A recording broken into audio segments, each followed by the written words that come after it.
നവകേരള സദസ്സിന് തിരുവനന്തപുരത്ത് സമാപനമാകുന്നു. തിരുവനന്തപുരം വട്ടിയൂർക്കാവ് മണ്ഡലങ്ങളുടെ സംയുക്ത സദസ്സോടെയാണ് 35 ദിവസം നീണ്ട പര്യടനത്തിന് സമാപനമാകുന്ന. വിവരങ്ങളുമായി അമൽനാഥ് ചേരുന്നു. അമൽനാഥ്, ഒരു മാസത്തിലേറെയായി നവകേരള സദസ്സ് പുരോഗമിക്കുകയായിരുന്നു. ഇന്ന് അതിന് പര്യവസാനമാകുന്നു. എന്തൊക്കെയായിരുന്നു അവസാനവട്ട ചടങ്ങുകളും മറ്റും?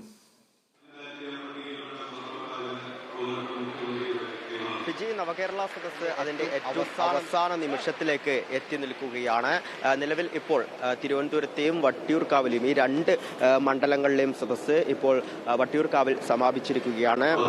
അല്പസമയത്തിന് മുമ്പാണ് അദ്ദേഹം ജനങ്ങളോട് സംസാരിച്ച് നിർത്തിയിട്ടുണ്ടായിരുന്നത്. അല്പസമയത്തിനകം അദ്ദേഹം ഇവിടെ നിന്നും പുറപ്പെടുമെന്നാണ് മനസ്സിലാക്കുന്നത്. ഇത്തരത്തിൽ ഇന്ന് 5 സദസ്സുകളായിരുന്നു ഉണ്ടായിരുന്നത്. ഏറ്റവും ആദ്യത്തെ സദസ്സ് രാവിലെ കോവളത്തും, അതിനുശേഷം നേമം മണ്ഡലം, അതിനുശേഷം കഴക്കൂട്ടം, ഏറ്റവും ഒടുവിലായി തിരുവനന്തപുരം, വട്ടിയൂർക്കാവ് മണ്ഡലങ്ങളിലെ 2 മണ്ഡലങ്ങളിലെയും സംയുക്ത സദസ്സ് വട്ടിയൂർക്കാവ് എന്നിങ്ങനെയായിരുന്നു ഇന്ന് പര്യടനം ഉണ്ടായിരുന്നത്.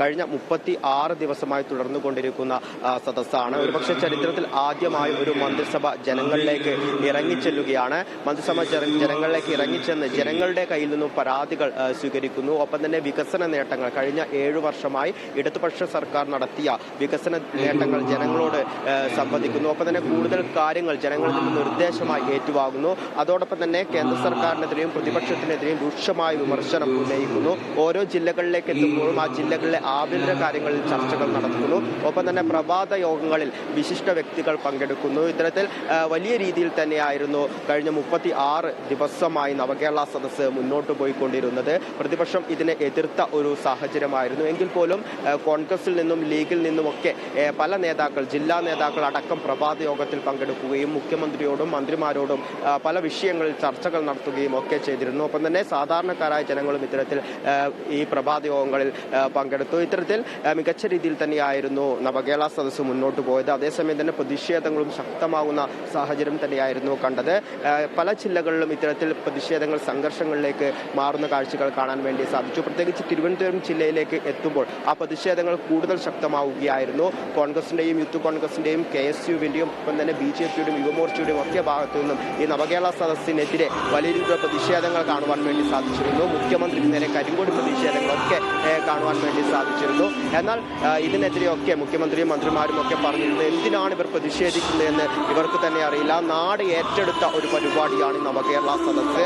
ഇത്തരത്തിലുള്ള ഒരു പരിപാടിക്കെതിരെ പ്രതിപക്ഷം ഈ ഒരു രീതിയിൽ പ്രതിഷേധിക്കുമ്പോൾ അത് നാടിന്റെ സംസ്കാരത്തിനെതിരെ പ്രതിഷേധിക്കുകയാണെന്ന രീതിയിലുള്ള കാര്യങ്ങളായിരുന്നു മുഖ്യമന്ത്രി പ്രതിഷേധങ്ങൾക്കെതിരെ സൂചിപ്പിച്ചിട്ടുണ്ടായിരുന്നത്. എന്തു തന്നെയായാലും ക്രമീകരണങ്ങൾ അവരുടെ അടിസ്ഥാനത്തിൽ നിലവിൽ നവകേരള സദസ്സിന്റെ സമാപനം ഇവിടെ ഇപ്പോൾ വട്ടിയൂർക്കാവ് മണ്ഡലത്തിൽ പൂർത്തിയായിരിക്കുകയാണ്. എങ്കിലും ഇനി 4 മണ്ഡലങ്ങളിൽ കൂടി ഇത്തരത്തിൽ പര്യടനം എത്താൻ ബാക്കിയുണ്ട്.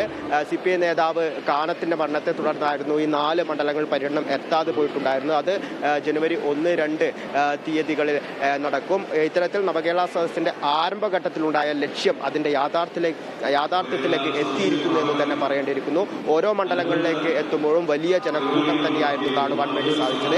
ഏകദേശം 15,000-നും 20,000-നും മുകളിൽ ജനങ്ങളായിരുന്നു ഓരോ മണ്ഡലങ്ങളിലും ഉണ്ടായിട്ടുള്ളത്. ഇത്തരത്തിൽ ജനങ്ങളെ ഒക്കെ ഒപ്പം ചേർത്തുകൊണ്ട് ഈ നവകേരള സദസ്സ് 36 ദിവസമായി മികച്ച രീതിയിൽ ജനങ്ങളിലേക്ക് ഇറങ്ങിച്ചെല്ലാൻ വേണ്ടി മന്ത്രിമാർക്ക് സാധിച്ചു. മികച്ച രീതിയിൽ ഈ നവകേരള സദസ്സിനെ നടത്തിക്കൊണ്ടുപോകാൻ വേണ്ടി, അല്ലെങ്കിൽ അതിന്റെ സമാപ്തിയിലേക്ക് എത്തിക്കാൻ വേണ്ടി സാധിച്ചു എന്ന് തന്നെ പറയേണ്ടിയിരിക്കുന്നു. ഫിജി, അമൽ, ഈ 36 ദിവസവും കാസർഗോഡ് നിന്ന് തുടങ്ങി അമലും നമ്മുടെ ടീമും നവകേരള സദസ്സിനൊപ്പം സഞ്ചരിക്കുകയായിരുന്നു. എങ്ങനെയായിരുന്നു ഒരു വ്യക്തിപരമായ ഒരു റിപ്പോർട്ടിംഗ് അനുഭവം? എങ്ങനെയായിരുന്നു അമൽ ഇത്രയും നാൾ?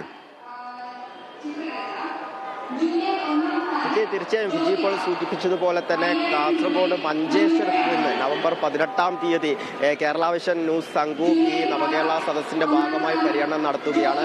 അതുകൊണ്ട് തന്നെയാണ് വളരെ വ്യക്തമായ രീതിയിൽ ഇതിനെക്കുറിച്ചൊക്കെ ഓരോ മണ്ഡലങ്ങളിലെ കാര്യങ്ങളെക്കുറിച്ചും പറയുവാൻ വേണ്ടി സാധിക്കുന്നത്. കാരണം ഓരോ മണ്ഡലങ്ങളിലും ഞങ്ങൾക്കും ഇറങ്ങിച്ചെല്ലുവാൻ വേണ്ടി സാധിച്ചിരുന്നു. ഓരോ മണ്ഡലങ്ങളിൽ പോയി അവിടെ പരാതി കൗണ്ടറിലാണെങ്കിലും ഒപ്പം തന്നെ ഒരുക്കിയ സദസ്സുകളിലാണെങ്കിലും വേദികളിലാണെങ്കിലും ഒക്കെ നമുക്കും പോയി കാര്യങ്ങൾ അറിയുവാൻ വേണ്ടി സാധിച്ചു. ഓരോ മണ്ഡലങ്ങളിലേക്ക് എത്തുമ്പോഴും നേരത്തെ സൂചിപ്പിച്ചപ്പോൾ തന്നെ വലിയ ജനത്തിരക്ക്. അത് മന്ത്രിമാരെ കാണുവാൻ, മുഖ്യമന്ത്രിയെ കാണുവാൻ, അതോടൊപ്പം തന്നെ പരാതികൾ, അതായത് നിവേദനങ്ങൾ അറിയിക്കുവാൻ, ഇങ്ങനെ പല ആവശ്യങ്ങളുമായിരുന്നു പലരും എത്തിയിട്ടുണ്ടായിരുന്നത്. പല കാര്യങ്ങളിലായിരുന്നു ഇവരൊക്കെ നിവേദനം സമർപ്പിച്ചിട്ടുണ്ടായിരുന്നത്.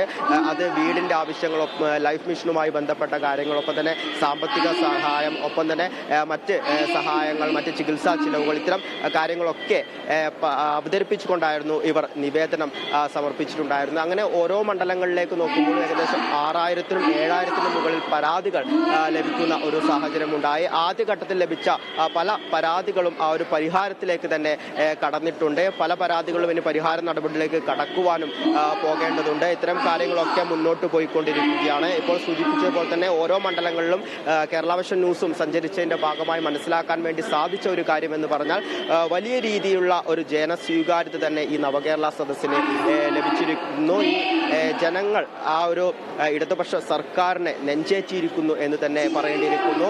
ഇത്തരം വികസന കാര്യങ്ങളിൽ ആകൃഷ്ടരായി, ഈ സർക്കാരിൽ ആകൃഷ്ടരായി തന്നെയാണ് ജനങ്ങൾ ഇത്തരം സദസ്സുകളിലേക്ക് എത്തിയിരിക്കുന്നത് എന്നും കൂടി പറയേണ്ടിയിരിക്കുന്നു. ഒരു പാർട്ടി സമ്പ്രദായം അല്ലെങ്കിൽ പാർട്ടി സംവിധാനത്തെ ഉപയോഗിച്ചുകൊണ്ട് മാത്രം ഒരിക്കലും ഇത്രയും വലിയൊരു ജനക്കൂട്ടത്തെ എത്തിക്കുവാൻ വേണ്ടി സാധിക്കുന്നതല്ല. ഒരു 20,000-നടുത്ത് ജനങ്ങളായിരുന്നു ഓരോ മണ്ഡലത്തിലേക്കും എത്തിയത്. അത് ഈ ഇടതുപക്ഷ സർക്കാരിന്റെ കഴിഞ്ഞ 7 വർഷത്തെ വികസന നേട്ടങ്ങളുടെ ഭാഗമായി തന്നെ, അവരുടെ പ്രവർത്തനത്തിന്റെ ഭാഗമായി തന്നെയാണ് ഓരോ മണ്ഡലത്തിലേക്കും ഇത്ര വലിയ ജനക്കൂട്ടം എത്തിച്ചേർന്നത് എന്ന് തന്നെ പറയേണ്ടിയിരിക്കുന്നു. ഫിജി. ശരി അമൽ, ഒപ്പം നമ്മുടെ ക്യാമറ ടീമിനും അമലിനും പ്രത്യേക അഭിനന്ദനങ്ങൾ അറിയിക്കുന്നു. മികച്ച റിപ്പോർട്ടിംഗ് തന്നതിന്. എന്തായാലും നിങ്ങൾക്കും വലിയൊരു പരിചയം, എക്സ്പീരിയൻസ് ഇത് സമ്മാനിച്ചു എന്ന്